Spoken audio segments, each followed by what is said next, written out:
Galatumaa ashamasham alaamanni isaa namni xinnaa guddaa jaarsaaf jaarti kun Riittaa Shodha televezyiina faanaatiin har'a keessummaan kiyya egaatii amata 10 kana gara duubaatti sin deebisuuf jenna bara aartiin Oromoo guddina isaa irratti rakkoon irra turee fi gama teekinooloojiidhaan illee hagas guddina amma jiru irratti osoo hin gahin dura kaaseetti dhumti bara xiyyeeffannaa guddaa itti argatu san aartii Oromoo guddisuudhaaf weellistoota shoora olaanaa taphatanii jiru. Isaan keessaa Maasrashaa Nugusee isiniif affeeree jira. Artistiin kun albamoota lama kaaseettiidhaan hojjechuudhaan hedduun keessaniin sagalee qofaan ni beektaniin jedhee yaada. Keessumattuu sirba isaa kacidaatiin hedduun keessaniin ni beektanii kiliippii hojjechuudhaaf haalli isaa mijataa waan hin turreef artistii kana waliin turtii bareedaa ni taasifna. Gama ogummaa daayirektingiitiin Faayisaa Addunyaa kaameraaf sagalee Nimoonaa Rittaa qopheessaaf dhiyeessaa Rittaa Taaddalaa. Ispoonsarri uffata kiyyaa magaalaa Adaamaa gamoo Ooliyaar jalatti kan argamu Abbukkii Pirootokool guddaan galateeffadhaani. Ispoonsarri sagantaa kana dameelee isaa 400 ol ta'an teekinooloojii baankii addunyaan irra geesseen walitti hidhuudhaan tajaajila baankii guutuu ka biyya keessaa fi idil addunyaa kennaa gaachana uummata keenyaa kan ta'e baankii Siinqee guddaan galateeffadhaani. Aartii Oromoo cinaa waan dhaabattaniif galatoomaa isiniin jenna. Miilli koo deemsa osoo hin eegalin osoo fiiguu hin danda'is ana waliin turan.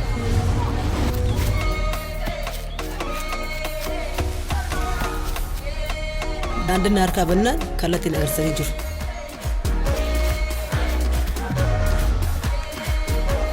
Yeroo gufadhe gara lafa naanna'u turan. Harka jala naaf hir'isanii na jabeessanii jiru. Yeroo dhibbeen akka isaaniitti nan darbe.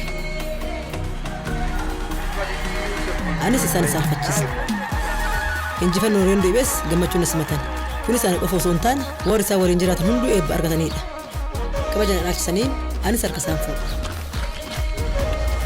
Har'as milkaa'ina sadarkaa hundatti argadheef sagaleen ilfannaa isaanii onnachiisu fagoorra natti dhaga'ama. Har'as tajaajila baankii kiyyaaf daandii irra deemu hundatti na waliin jiru. Ani bu'aa isaaniiti. Baankii Siinqee tokkummaan gara milkaa'inaatti. Maasrashaa Nugusee baga nagaan naa dhufte. Baga nagaan eegdan isinillee. Egaa waa'ee keetii hamma tokko daawwattoota kiyyaa fi dubbadheera bara rakkisaa san keessatti ibaluun qotiyyoo gurguree sirba guutuu kaaseetta guutuu hojjetee jira Jamalee jedhamutti aartii Oromoo guddisuudhaaf rakkoo san keessatti qabsoo guddaa taasisuudhaan wantoota babbareedoo hojjetteetta ergasiis dhiibbaawwan garaagaraatiin wantoonni gurguddaa asirratti gahanii jiru. Isa deebisnee har'a kaasuun barbaannu baga lubbuun jiraatte. Meegaa hojiiwwan kee maal fakkaatu? Ergasii hoo amata 10 caalaa maaliif baddee? Weellistoonni akka keetii jamana sanitti wanta gaggaarii hojjetan kan akka Ayyalaa Nugusee fa'aa gara aartii Oromootti deebi'ee jira. Siinillee egaa daawwattoonni kiyya akka si yaadatanii fi gara fuulduraatti maal ta'uu qaba ka jedhu kana daawwattoota kiyya wajjin waa tokko mari'achuudhaaf si affeeree jechuu. Mee tapha tokko naa jalqabnu waan ani maqaan si waamu weellisaa san daftee haga maqaa abbaa isaatiitti naa waamta jechuudha. Haa jalqabu. Ammarraan kan Nuguseeti. Ayyalaanis kan Nugusee. Eelsaan kan Nuguseeti. Geetaachuun kan Nugusee. Maasrashaanis kan Nuguseeti. Weellistoonni kunneen maqaan abbaa keessanii tokko dhalootaanis garuma godina Shawaa Kaabaa kanaaf fakkaata. Maanni abbaan keessan tokko? Gaaffii na gaafatte namoonni baay'ee waan akkasii kana jedhu. Ayyee meeqa gara gaaffii keenya yookaan gara taphaa keenyatti seenuun keenya dura sumarraa mee eenyu akka taate daawwattoota kiyya waliin sirriitti wal bari. Tole ani akkuma jedhame Maasrashaa Nuguseen jedhama. Kanan dhaladhes godina Shawaa Kaabaa aanaa Dabra Libaanos ganda Sonee jedhamtu keessatti barumsa kiyya aanaa Wucaalee irratti barannee aanaa Wucaalee san irratti immoo ergan barumsa xumuree achuma keessatti walumaan barachaa jiru gara kanatti kan dhufne. Gara aartii Oromootti jechuudha. San duras garuu baadiyyaa keessatti aartii kana nan jaalladha. Darbee yeroo ayyaana hoggaatis cidha wayii irrattis waan akkasii kana aartii sirba baay'een jaalladha.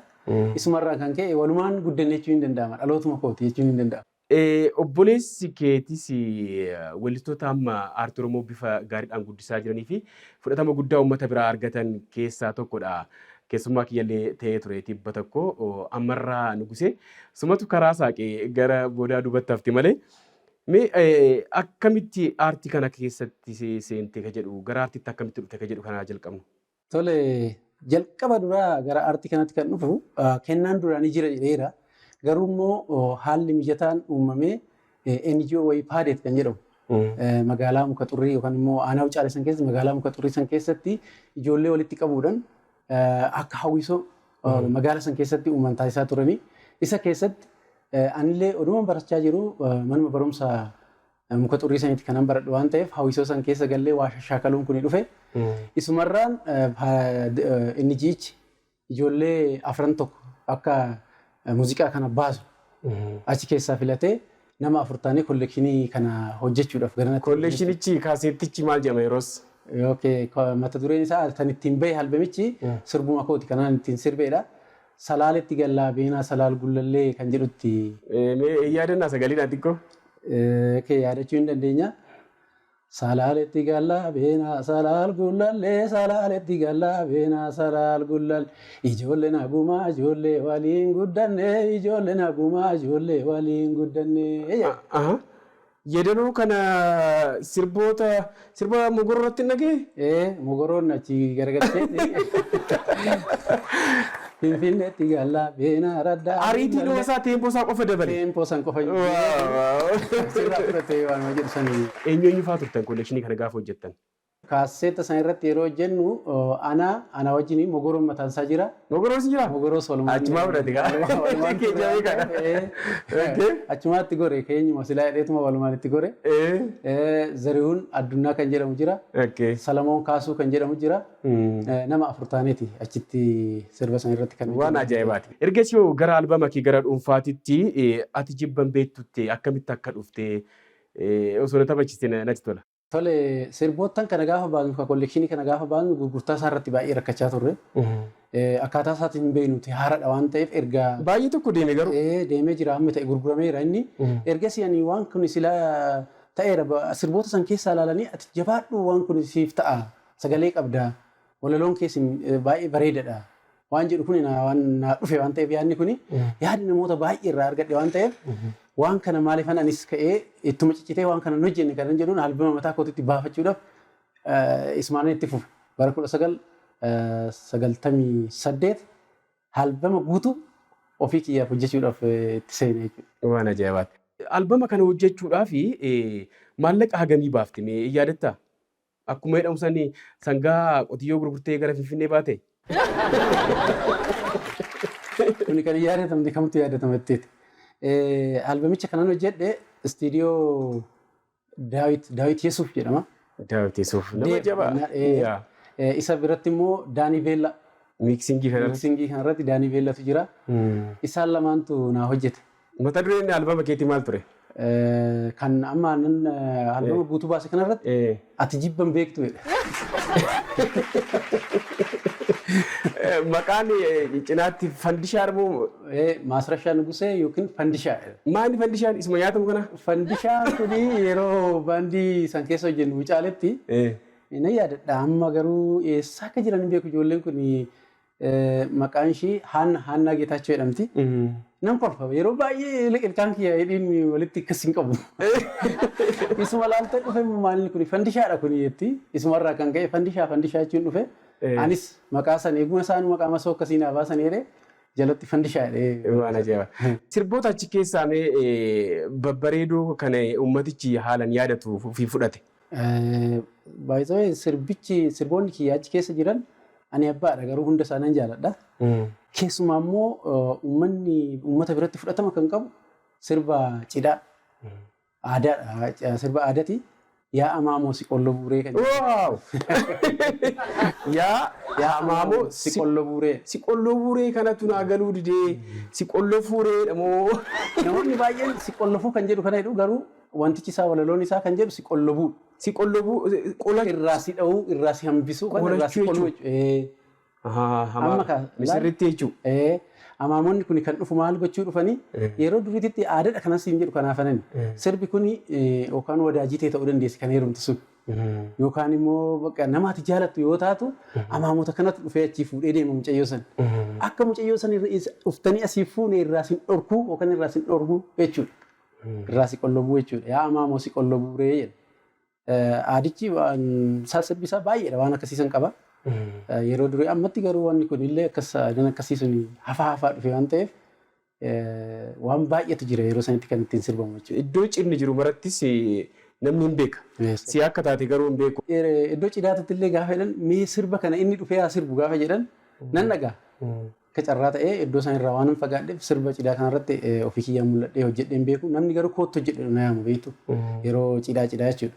Yaama moosi qollobuu ganyaa diinaltee si qollobuure. Yaama moosi qollobuure eenyutu ariyaa si qollobuure. Yaama moosi qollobuure shaggee biyyaa baastee si qollobuure. Yaama moosi qollobuure yaa diina hiriyaa si qollobuure.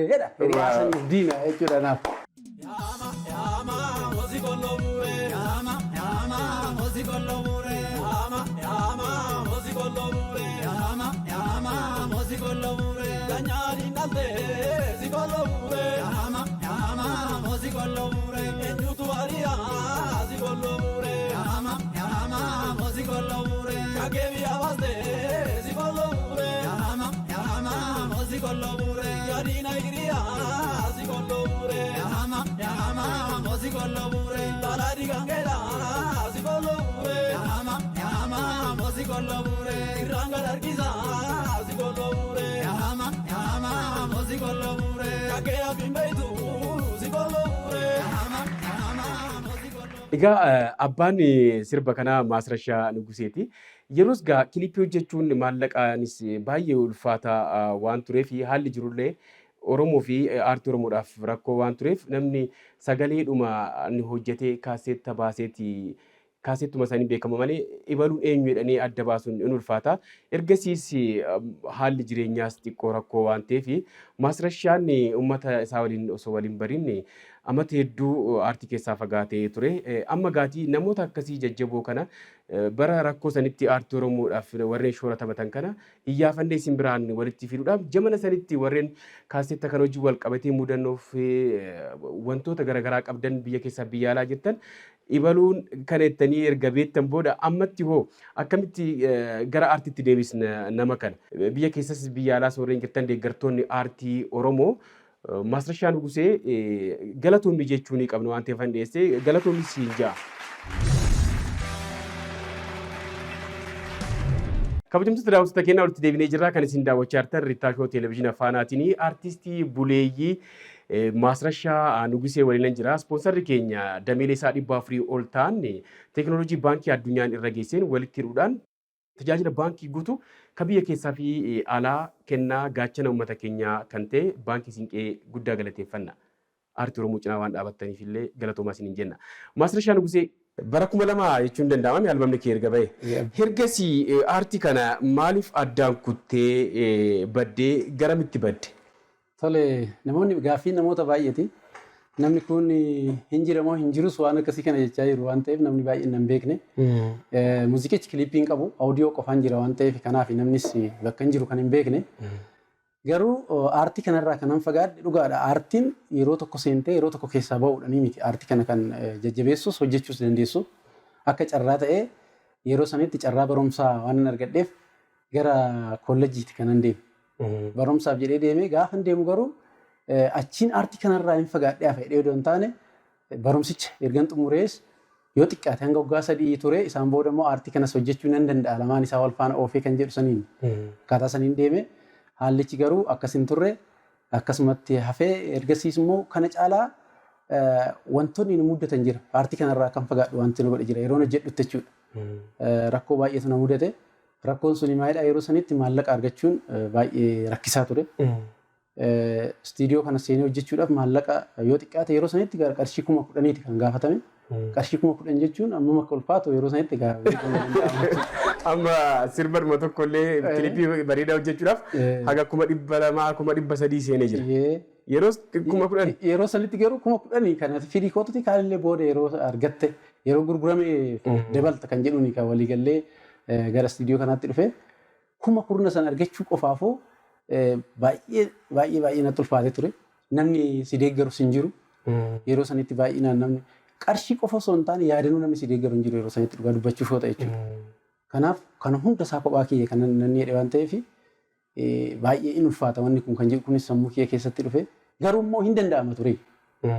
Yeroo san barumsa saniin wal qabachuudhaan kan ka'e achi dhufnaanis hojjetaa mootummaa ta'ee hojiittan fufee hojii sanirraa deemuun sitti hin tolu. Gaafa maatiin dhufee maatiinis dhufnaan immoo maatii san gattee asitti deddeebitee hojjechuun in ulfaate. Kanuma kana keessa irraafachuun dhufe keessa koo osuma jiru kanuma keessa dagannaan dhufe namni garuu erga darbee hundi isaatu laallamee artistoonnis baay'atanii amma yeroo kun yeroo baay'ee bareeda namatti tola waan barbaadde hojjechuu dandeessa iddoo barbaadde amma namni jabaadhu maaliif baddee gaafa naan jechuu qaban itti deebi'uun hin danda'ama waan jedhu sun abdiin keessatti warameera. Waan ajaa'ibaati. Hiriyoonni kee yeroos kan hawwisoo keessatti baandii keessatti kan waliin hojjechaa jirtan ijoolleen yaadatta biyya keessa kan jirus kan jires hin jiru. Egaa amma anasitti wal agarru tokko Mogoroodha. Mogoroo Jifaar isa wal agarra. Yeroo tokko na affeera. Baandiis gaafa hojii gaafa qabu na waama na affeera nan dhaqa. Isa biratti nan hojjedha. Ijoolleen kun garuu kan akka Salamoon Kaasuu tokko Yoodit jedhamti obboleettii isaa Yoodit Kaasuu. Iddoo isaan jira illee beeku carraa kanaan amma bilbilaan illee wal agarree baay'ee re'oota. Obboleessi ishii Alaayyuu biyya Ingiliiz. Alaayyuu biyya Ingiliiz waan jedhamus nan dhagaa garuu. Maqaa isaana sirriitti paadiitti ijoolleen achitti hawwisoo san keessatti jijjiiran ijoollee baay'ee ciccimoo akka ta'an nan beeka. Jiran ijoollee ciccimoo achi keessaa ba'uudhaaf dandeettii cimaa kan qaban ture hunduu akkasuma bibittinnaa'ee. Yeroos haalli jirus xiqqoo ishii waan akkasitti Oromoo gaafa ol gahee waa'ee Oromummaa kana waa'ee sirbaa kana gaafa onnee sirna hojiinis wal qabate maqaa namatti moggaasanii ijoollee hedduu akka fashalaan nan beeka. Waa hedduu kaasuu hin barbaanne. Atis dhiibbaa garaagaraa akkasirra ture nan beeka. Ammatti maal hojjechaa jirtu? Hojii mootummaa akkas keessa waan jirtu na fakkaata. Hojii mootummaa ani bara 2002 eegalee hojjetaa dirree misooman ture. Wucaalee irratti hojjechaa ture. Wucaalee irraa jijjiirradhaan gara aanaa Jiddaatti irra deeme. Jidda irra baay'ee hin hojjennee gara waajjiraatti ol dhufee itti gaafatamaa waajjiraa dhimmoota kominikeeshinii mootummaatis ta'e hojjedhaan ture. Maatiin kiyya immoo kan jiraatan aanaa Dabra Limaanoos magaalaa Shararoo keessa waan ta'eef jijjiirradhaan amma magaalaa Shararoo sanitti dhufee ammas hojjetaa mootummaa ta'ee achumatti hojjechaa jira jechuudha. Amma haalli jiru bakki amma itti hojjechaa jirtu kuni hojii kanatti hojjechuudhaaf sitti mijataa? Amma iddoon ani amma jiru garuu baay'ee hin ulfaata. Jechuun gama aadaa fi turizimiin godinichaas tahee kan magaalota dhiyoo jiran osoo jijjiirraa siilaatanii aadaa duudhaa Oromoo kana maasrashaan tanaan dura seenaa inni qabu kana fakkaatee inni erga nutti dubbanne deeggarsa barbaachisaa ta'e si kennanii waan si keessa jiru sirbuu qofaa miti walaloo fedaloo hedduu tokko akka dandeettii qabdu nan beeka. Gama saniin hojii mootummaa dhiisisuu hin ta'in aartii dhumtaan mallee guutumaan guutuutti waan itti jiraatan jedhanii dubbachuudhaaf nama xiqqoo namatti ulfaatu waan ta'eef garratti dhuftee garuu sirboota kee keessaallee haga tokko akka Ayyalaa Nugusee ijoolleen gargaaranii oodiyoo kan sagalee caalaa namni kiliippiidhaan nama yaadata seenaa ta'a waan ta'eef kiliippii lamaan tokko osoo hojjettee siifillee hamileellee sii taa'ee yaada. Dhugaadha amma maaltu jira namni amma dhugaa dubbachuuf taanaan hojjedhu bakka si duukaa jira namni jedhu baay'eetu jira. Ammatti carraan ani qabu hojiinis bal'atus baay'atus amma garuu abdiina keessatti horame kanaa fi uummata jabaadhu nusi wajjin jirra hojjechuu hin dandeessa nan jedhu kanaaf qabadhee wanta haaraa an duraanii qofaayyuu miti jira sirboonni jira. Walaloo akka carraa ta'e sunis albeemii guutuu sana nam tokkootu hin qabu. Ofumaa fi an aadaa irratti xiyyeeffadha baay'inaan. Sirboonni aadaa immoo baay'eetu jira. Aadaan hammaarramee dhumu aadaan keenya jechuudha. Isa san immoo hojjechuudhaaf wantoonni ija jalqabee jira ammuma tanaayyuu jechuudha. Kanaaf hojjechuudhaaf qophiidha amma. Haalli hojiitis rakkoo ta'u abdiin qaba nan hojjedha waan jedhu sanan qabaanis. Bareeda baay'ee. Egaa hiriyoonni kee jamana sanitti naannoo sanitti artistoonni hedduu babba'anii jiru.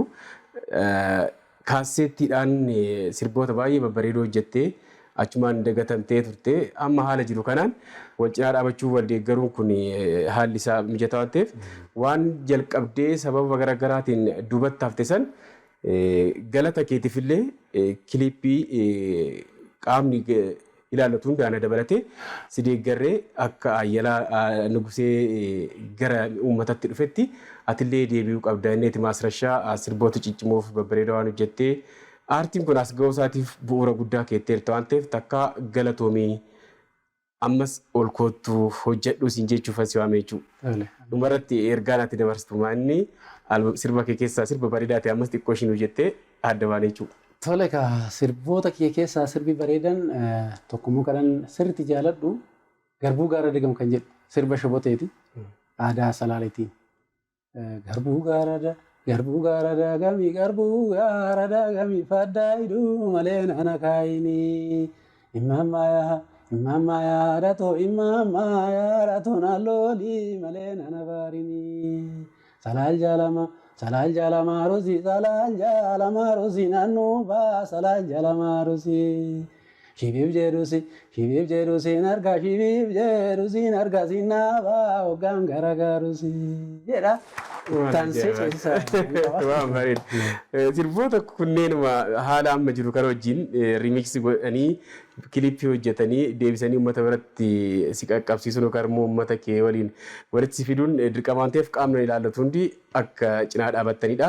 Karaa obboleessa isaa weellisaa Ammarraa Nugusee sooshaal miidiyaa maqaa isaatiin soquudhaan darbees karaa keenya illee argattanii gumaacha gochuu dandeessanillee jechuudha. Akkaatuma saniin biyya keessas biyya alaas warreen jirtan Maasrashaa Nugusee Fandishaa gargaaraatii aartiitti haa deebi'uudha. Ergaadhuma yaa'u aartiin baay'ee barbaachisaadha. Inumaayyuu danda'amaa ta'e taanaan aanaa keessatti jajjabeessuudha. Hawwisoo akka durii isaatti deebisuudha. Dhugaa waan dubbanna ta'e jechuudha. Amma hin jiru baay'inaan hin jiru. Achi keessa kan bahu keessumaa baadiyyaa keessa ijoollee ciccimootu jira. Sa'aatii yeroo ammaa kana keessatti amma carraa akkasii kana dhabaniiti malee ijoollee sagalee qaban dandeettii walaloo yeedalloo mataa isaatiin ijoollee yeedalloo baasuudhaaf yeedalloo kalaqaa ooltu guyyaa guyyaadhaan jiru sadarkaa baadiyyaatti waan ta'eef inni sun waajirri aadaa fi turizimii aanarra jiru ijoollee kana barbaadee argee akkaataa isaan itti fayyadamuu danda'an kuni baay'ee carraa hojii uumuutillee jedhamee fudhatamuu qaba waan isaa jechuudha. Ijoolleen baay'eetu jira.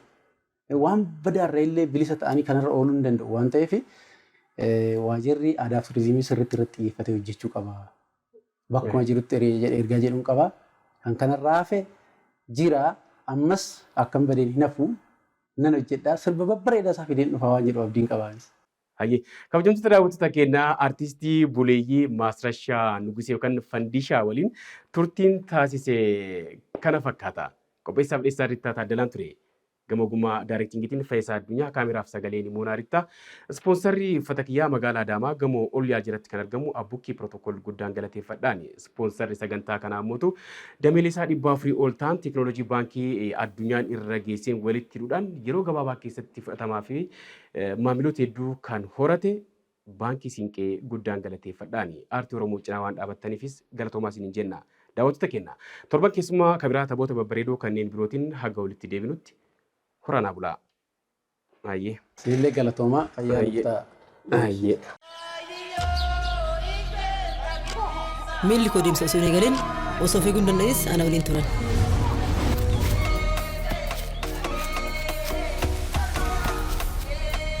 Daandii harkaa bannaan kallattiin agarsiisanii jiru.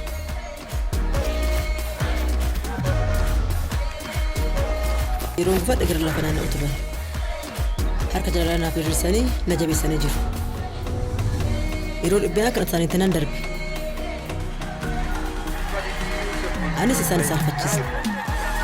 Injifannoo yeroo deebi'es gammachuun na simatan.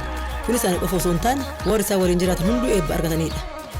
Kabajaan dhaabsisanii anis harka isaan fuudha.